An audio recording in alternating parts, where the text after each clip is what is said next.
Republican moms are regretting the Don't Say Gay bill. Schadenfreude. Yeah, I don't know who this guy is, but this is one of the best videos I've seen on TikTok, just breaking down how conservatives act in this country, but more importantly, how the Republican Party takes advantage of conservatives. So last week, Florida Governor Ron, I want to be the president so bad I'm practicing my Trump impressions in the mirror DeSantis, signed into law a bill colloquially known as the Don't Say Gay bill. And because the language in the bill is so vague, it is open to interpretation. So some teachers in Florida wrote the following letter. Pause if you would like to read it for yourself. Furthermore, I will be removing all books or instruction which refer to a person being a mother, father, husband, or wife, as these are gender identities that may also allude to sexual orientation. Needless to say, all books that would refer to characters as he or she will be also removed from the classroom. At the end of the TikTok video, he expressed how really what this bill is about is to strip public schools of their funding because parents are able to sue the schools for things that they're uncomfortable with, which, that money would have to come out of the school's funding, which of course would weaken the public school system, which of course is basically what the Republican Party's been trying to do since forever. You look at Betsy DeVos, who had never spent a day in her life working in a public school system, who was all about charter schools and privatizing everything, right? She was the head of the Department of Education, of which the Republican Party overall wants to eliminate and has since it was started under the Jimmy Carter administration. You see, the issue with the Republican Party is that all they want to do is make everything private. Why? So that basically, if you don't have money and resources, you can't touch it. Basically, you create a society where classism is even stronger and thicker than it already is. And of course, we know we live in a time of clout. We live in a time where fame and celebrity gives you power like it never has before in human history.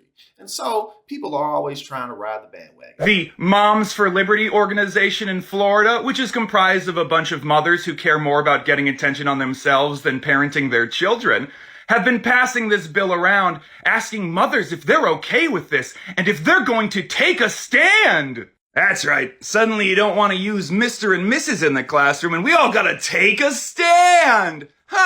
Almost as if you only care about things when they directly affect you. So all these, parents who are acting like, the Republican parties are saving grace for students, even though they don't believe in science and they don't believe in reality and they want to teach a revisionist history of America and make it look like we never did slavery. Really, it was just kind of a thing that some people did. And, American exceptionalism and, no critical race theory. That Republican Party. No. They're just trying to get views online. They're just trying to get attention. They're just trying to blow up, just like everybody else is. Because at the end of the day, if they were really concerned about their children's education, then they wouldn't be so caught up on if it's Mr. and Mrs. and them and that. Who cares?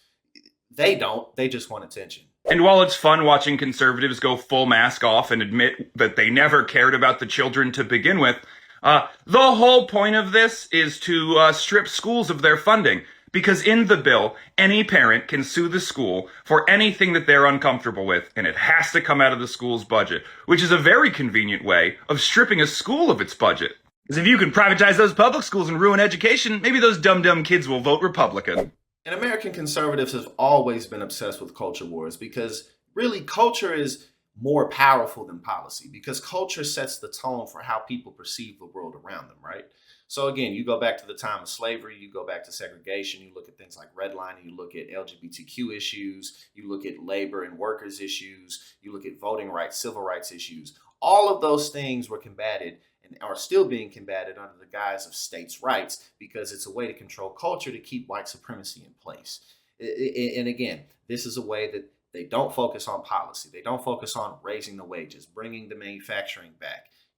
Doing something, actually doing something about healthcare. Because as we know, under the Obama administration, the Republican Party railed for 8 years and more about how they were going to repeal and replace Obamacare. Trump got in office, they had absolutely no plan because the Republican Party isn't concerned about these types of things. All they care about is controlling the culture and really manipulating the voting base based on that. The solid, white, racist, Southern voting bloc.